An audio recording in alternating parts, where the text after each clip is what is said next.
soy yo para forzar a alguien a entrar? Exactamente. Es una decisión. Correcto. Porque entonces lo forzamos a entrar y entra, pero vemos que a mitad de camino se raja y se va otra vez. ¿Por qué? Porque no había una decisión. Lo que había era una resistencia, o sea, estaba siendo forzado. No es convicción.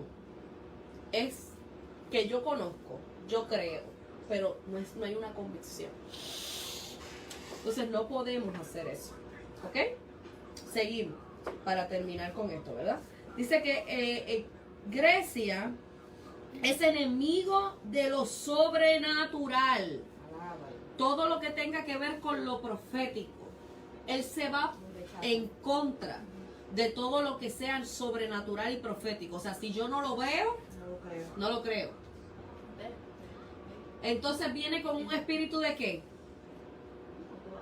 Dígame usted, pastora.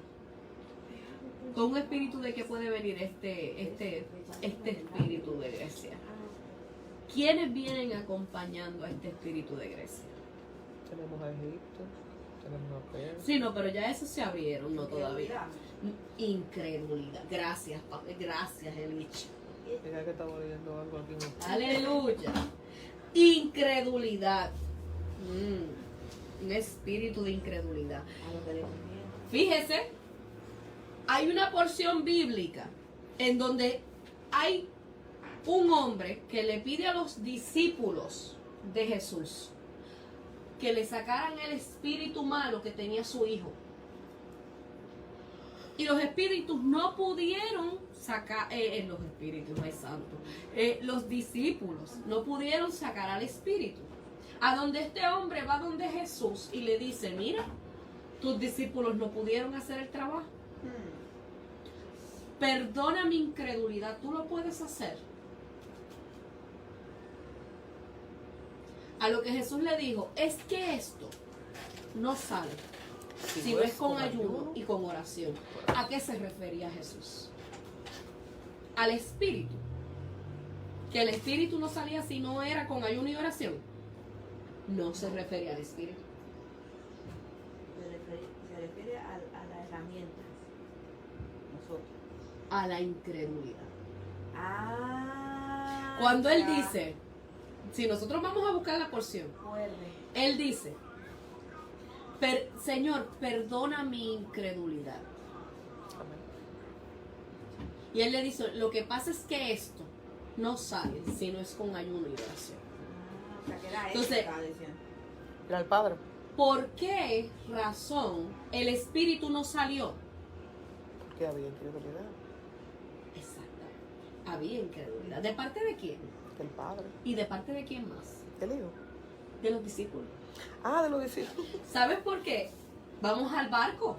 Jesús está en el barco con los discípulos, está viniendo, está descansando. Y cuando se forma la tormenta, ellos dicen, no, Jesús, despiértate que perecemos. Ven y sálvanos que nos morimos. Oye, la primera palabra que te dijo Jesús cuando entraron a la barca fue, vamos a llegar a la otra orilla. ¿No ves? Podemos llegar, quizás lleguemos. No. Fue certero.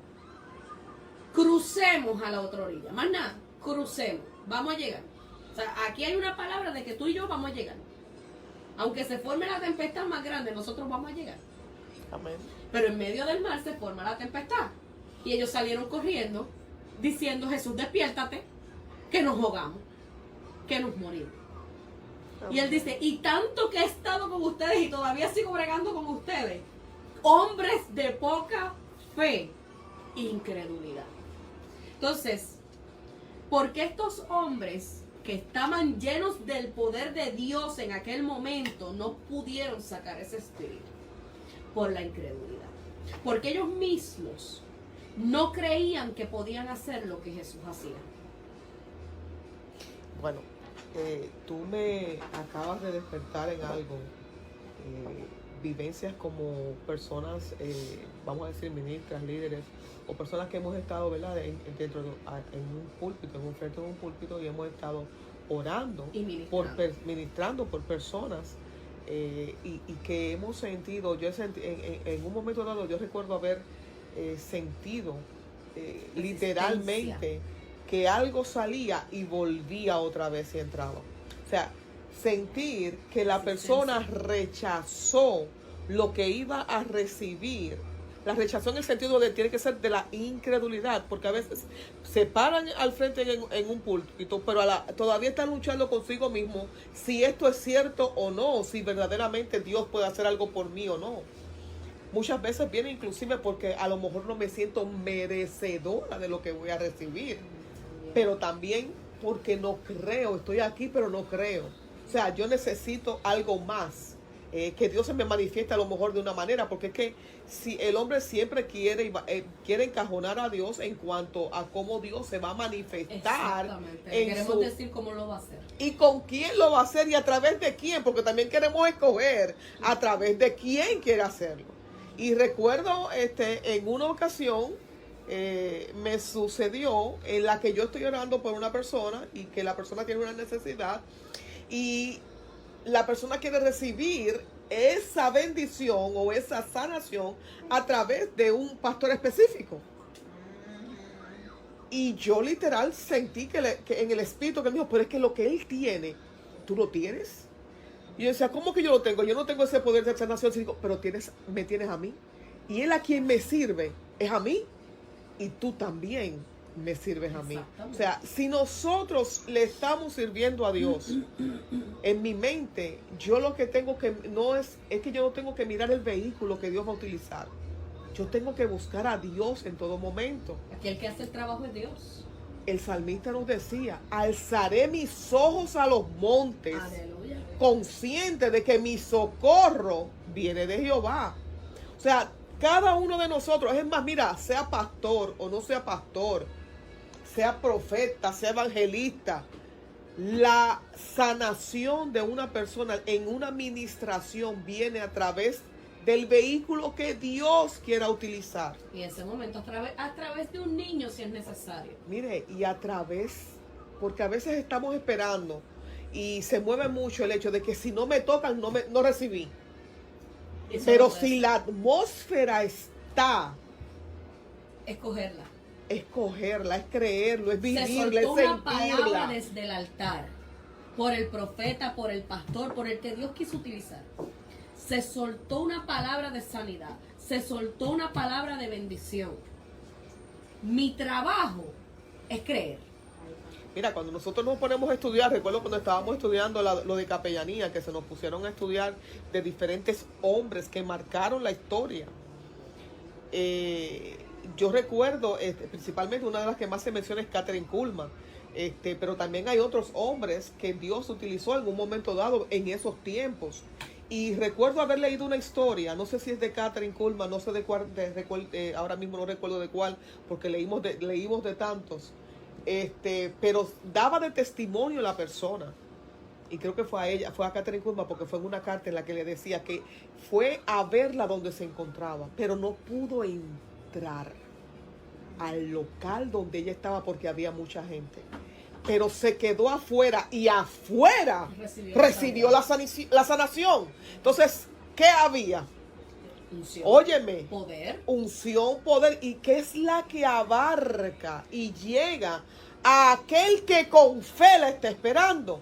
Por eso es que vemos personas que todavía a través de una televisión, a través de hoy en día de las ondas, a través de la radio, a través de un internet, está un culto profético donde hay un mover que la atmósfera se siente y desde tu casa óyeme, y en tu casa tú recibes lo que tú estás porque buscando. es como nos decía una vez el Señor, Él no tiene fronteras, Él no tiene espacios, Él no tiene tiempos. Amén. O sea, nosotros en nuestra mente fina tratamos de meter a Dios en una caja y Dios rompe los paradigmas. Amén. Porque Porque a Dios no lo podemos encajonar, es que no porque podemos, lo Él es abarca demasiado grande. todo. Bueno, la palabra dice que Lo abarca David decía, todo. tú eres tan grande que los cielos no te pueden contener. Aleluya. Alabado sea Dios. Aleluya. Wow. Y entonces, ¿dónde está Dios? Para otra ocasión. La vamos a En dejar todas ahí. partes y en todo lugar. Aleluya. La palabra establece que que Él sostiene el mundo en sus manos. Tenemos que traer una clase sobre el cielo. Sí. Aleluya. Bueno, seguimos para terminar porque nos hemos extendido y bastante, porque esto está bueno, mi hermano. Y si usted desea aprender, quédese conectadito ahí. Ahora, decíamos que este espíritu viene en contra de todo lo que es sobrenatural. O sea, viene en contra de las sanidades, viene en contra de los milagros, viene en contra de lo profético. Pasa lo que estábamos hablando, o sea, llega con un espíritu de incredulidad para que la sanidad no sea efectiva, para que no llegue, Amén. para que Y si llega la la palabra de incredulidad, Dios, llega la duda. exacto, para que la palabra de Dios no sea ejercitada dentro de un corazón y logre alcanzar, ¿verdad? Que sea libre. Así que tratan de darle una explicación a todo aquello que no parece normal. O sea, el que viene con un espíritu de Grecia, trate de darle una interpretación científica. En otras palabras, empírica, que yo lo pueda tocar, que yo lo pueda ver y que yo lo pueda sentir. Si no lo puedo ver, no lo puedo tocar y no lo puedo sentir, no existe. Y eso pasa cuando nosotros escuchamos hablar a una persona agnóstica a veces o atea, en donde dice, si yo no lo puedo ver, no lo puedo tocar y no lo puedo sentir, no existe. Tan sencillo como eso. Pero es que lo que pasa es que aquí es donde entra la fe. Yo no puedo razonar con mi razonamiento humano la existencia de Dios, pero a través de la fe sí lo puedo ver y lo puedo ver actuar en mi vida, porque yo soy testigo del poder de Dios. ¿A través de qué? A través de lo que yo veo, a través de lo que Él hace por mí. Que yo, mire, yo le voy a dar un pequeño testimonio y de verdad que es rapidito. Y es el hecho de que un día yo estaba orando por una situación en mi carro, en mi automóvil. Era de noche, estaba sola dentro de mi automóvil, no había nadie. Solamente yo y el Padre. Y yo alcé mis ojos al cielo y yo comencé a clamar. Y yo le decía al Señor, por esa situación que estaba pasando, Señor, mira, yo me quito los guantes, te los entrego. Pero le dije, somos atrevidos, ¿sabes? Le dije, pero si tú me dices lo contrario, yo me los vuelvo a poner y sigo peleando.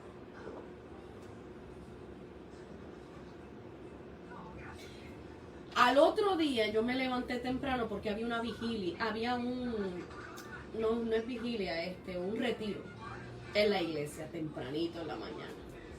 Y yo me levanté y me fui para el retiro.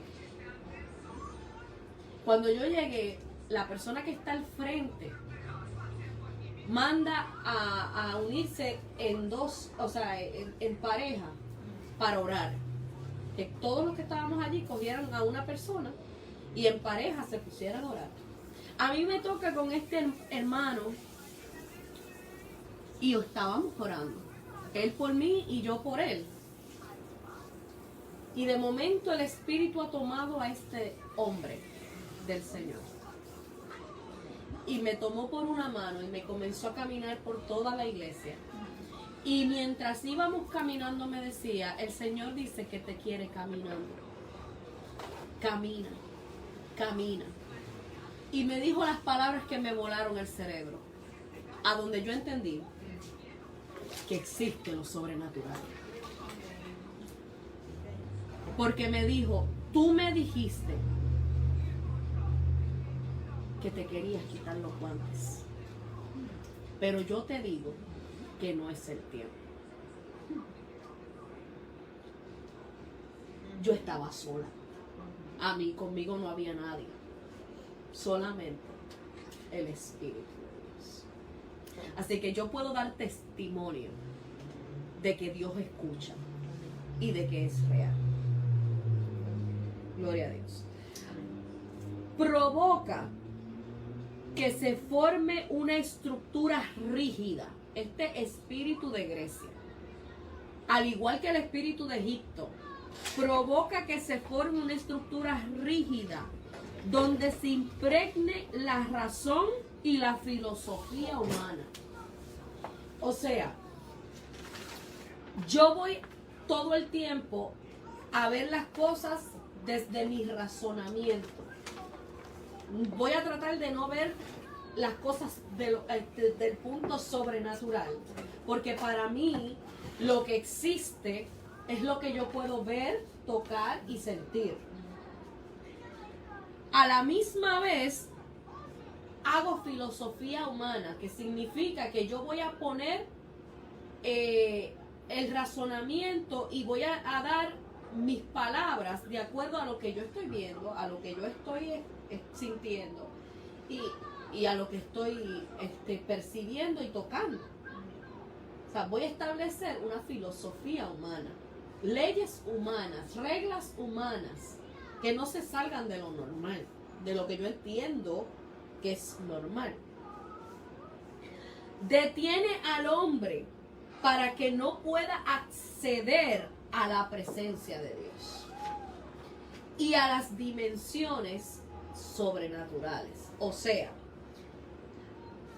para lo profético, cuando se está dando un culto encendido, de esos cultos bien buena gente, que se está moviendo el poder de Dios, que se está moviendo en milagros, que se está moviendo en hechos, es que tú sientes el fuego del Espíritu. Y viene un bambalán y te dice, el reloj se está acabando, ya es tarde, hay que acabar el culto. Mire, coja su reloj y bótelo, ¿sabe? A Dios no se le da tiempo en un culto. Si usted quiere empezar el culto a las 9 y Dios lo quiere terminar a las 11 de la noche, amén. La vez que Pablo estaba predicando, que se cayó uno por una ventana, eran horas. Días. No fueron horas. Por eso porque se cayó. Eran días.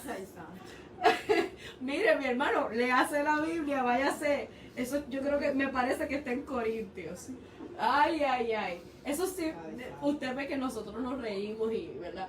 Y hacemos nuestros chistecitos, pero es real. Busque la palabra. Eso me parece que está en el libro de los Corintios o en el libro de Efesios, en donde este hombre está recibiendo la palabra que Dios le está dando a través de Pablo.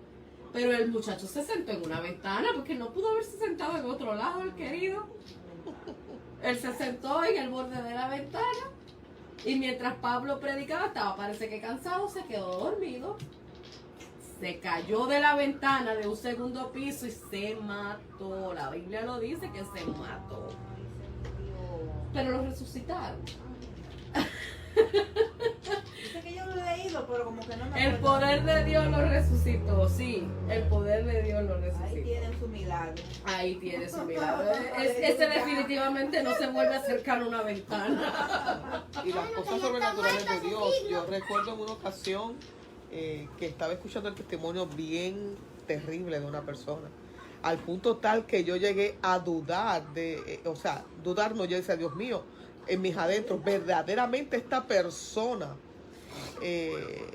está siendo utilizada por ti, verdaderamente esta persona cruzó al otro lado, o está siendo una oveja disfrazada, un lobo disfrazado de oveja. Wow.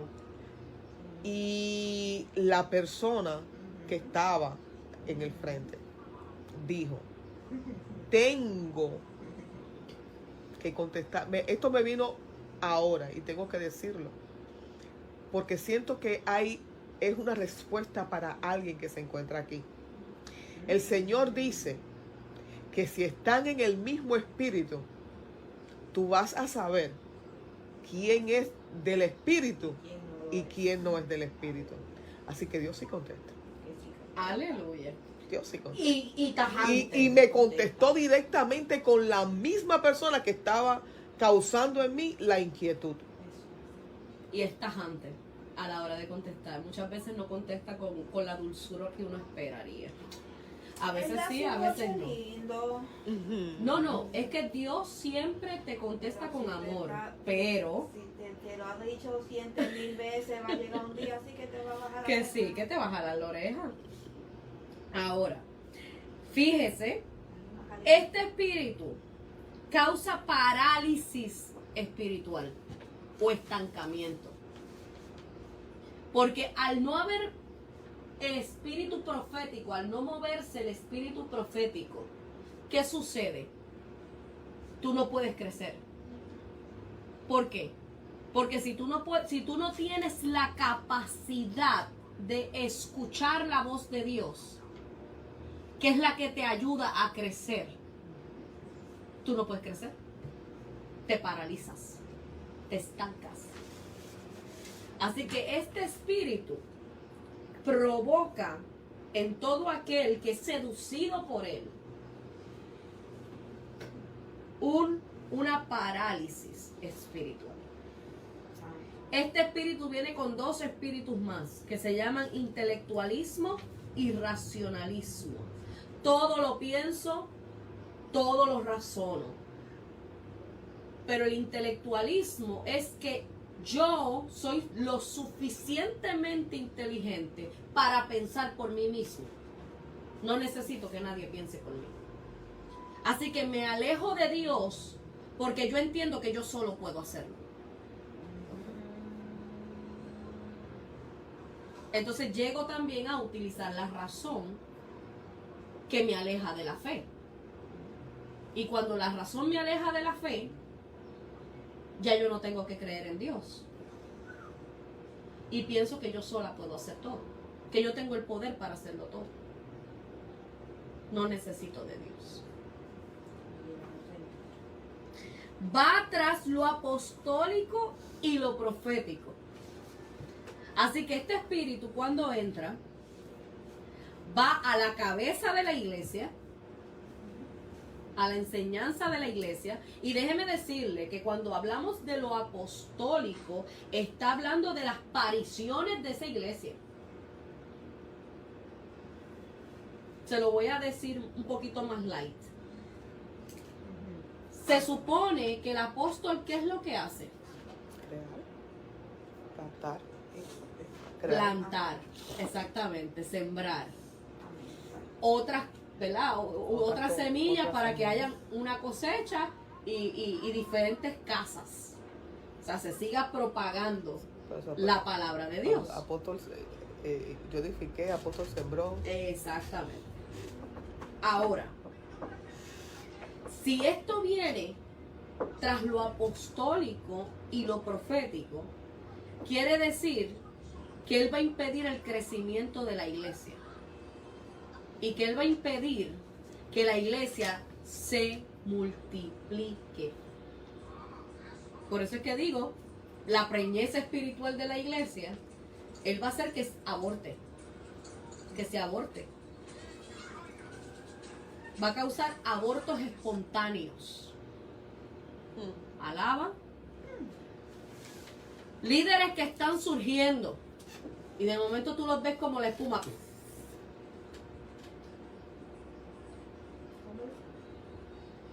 ¿Por qué? Porque provoca abortos espirituales. Porque si yo corto lo apostólico, ¿corto qué? La multiplicación. Asimismo, si corto lo profético, corto la palabra de Dios. Corto los milagros. Corto las sanidades. ¿Y qué causa eso? Que haya ¿qué? Destrucción. Caos. Caos. Entonces empiezan a surgir esos comentarios. Ay, ese pastor no tiene unción. Ay, pero es que ese pastor ya no se mueve como se movía antes. ¿Y sabe qué? Eso trae división. contienda, chisme. Alaba. Se está poniendo bueno, se está terminando. ¡Ay! Va tras lo apostólico y lo profético, eso ya lo dije. Ahora, fíjese, Atenea en Grecia era la diosa de la razón y la sabiduría. Pero cuando Roma conquista a Grecia, yo les dije ahorita que ella conquistó a Grecia políticamente, pero Grecia los conquistó a ellos espiritualmente. Y les traspasó juntamente todo el bagaje que venía desde ¿dónde? Desde Babilonia. ¿Y qué sucedió? Que ahora Roma llama a Atenea Minerva. Le cambió el nombre. Pero vamos a ver que también esta diosa llamada Ishtar, allá en Babilonia, que luego en Egipto se llamó Isis, juntamente con Isis se llamó, perdónenme, discúlpenme, Semiramis en Babilonia. Luego pasó a Persia y se llamó Ishtar. Luego pasó a Egipto y la llamaron Isis. Luego pasa a Grecia, en donde la llaman Atenea. Es cuando lleguemos a Roma. Y luego, en Roma, la llamaron Diana. En donde vamos a ver que en la Biblia, usted cuando lee en Efesios, dice Diana de los corintios. Diana de los corintios y Diana de los romanos también. Porque los corintios tenían una Diana también. Pero en la Diana que se habla de los romanos, es la que viene pasándose desde Semiramis y así consecutivamente hasta llegar a Roma. Después se va a transformar en otra, pero eso lo vamos a ver cuando toquemos el espíritu de Roma. Se lo cuento después. Lo voy a dejar con el gustito. Ahora, Sofía, que era otra diosa de ellos, de los griegos, no, de los romanos, se convirtió en sabiduría y amor. Esa es la de la sabiduría y el amor. Lleva a los hombres a confiar en su propio conocimiento. A lo que se le llamó después, y si usted quiere googlearlo, se le llamó sofismo. Que el sofismo es precisamente el amor, ¿a qué cosa? A uno mismo. A nuestro propio conocimiento y nuestro propio entendimiento. Es el yo creer que todo me lo sé, que todo lo conozco y yo no necesito a Dios para saber las cosas. Por último, vamos a ver a Diana, la reina del cielo, que también se le llamó así a Ishtar y a Isis y a toda esa gente, a todos esos dioses de la antigua Egipto, de la antigua Babilonia, Persia. Lleva a los hombres, lleva a los hombres a la idolatría. También se le conocía como la diosa de la fertilidad y la caza. Pero ¿sabía qué? Era una cazadora de almas. ¿Por qué? Porque yo conquisto para que tu alma sea presa. Te conquisto para que tu alma sea presa. ¿A través de qué? De la idolatría. ¿Pero qué idolatría? Porque si todos estos espíritus, si todo este espíritu me está llevando a alejarme de Dios, entonces ¿qué yo idolatro? ¿A Dios? No. Me idolatro yo mismo. Todo lo que yo tengo, todo lo que yo poseo, idolatro el carro, idolatro la casa, idolatro aquella, pero no idolatro a Dios y me idolatro yo mismo, obviamente. Mi propio conocimiento, mi propio entendimiento. Segunda de Corintios 10:5. A ver qué nos dice ahí. Con esto terminamos.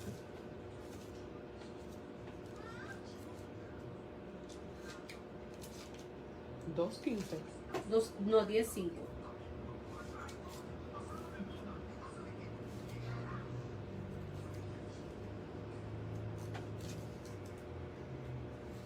Aleluya.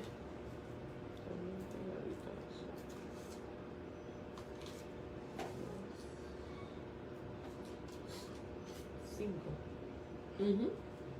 Destruimos los argumentos y cualquier actitud altanera contraria al conocimiento de Dios. Sojuzgamos todo pensamiento para que se someta a Cristo. Aleluya. Así que nosotros tenemos la potestad que nos ha dado Dios de llevar todo pensamiento cautivo a obediencia, Amén. de sujetar todo pensamiento que se levante en contra de lo que Dios ha establecido a obediencia. Fíjense, este espíritu, al igual que el espíritu de Babilonia, es un espíritu que viene a socavar los fundamentos y los trata de convertir o de cambiar a que no sean fundamentos de Dios, sino humanos. Así que yo espero que este estudio, ¿verdad?, le haya servido, ¿verdad?, de conocimiento Escriba, a escriba. todo aquel que está escuchando y que sepa, ¿verdad?, que usted tiene la autoridad que le ha dado Dios, que le ha delegado Dios para llevar toda altanería, todo pensamiento contrario a la obediencia de nuestro Señor. Y sobre todas las cosas, ¿verdad?, que entendamos que, como dice David, ¿verdad?, en el Salmo 100, Él nos hizo y no nosotros a nosotros mismos. Así que, aunque nosotros tengamos el derecho que Él nos da a poder escoger, no significa que podemos ser Él. O sea, tener la potestad completa que es solamente de Él. Tenemos que saber que somos criaturas y no creadores. Así que Dios me los bendiga, Dios me los guarde, y es un placer una vez más estar con ustedes. Bueno, no podemos cerrar, ¿verdad?, sin orar. No. Así que le damos las gracias al Eterno. Esperamos que esta palabra llegue a lo más profundo de ustedes y que sea esa semilla que Jesús dijo, ay santo, que era necesaria que muriera para que pudiera germinar.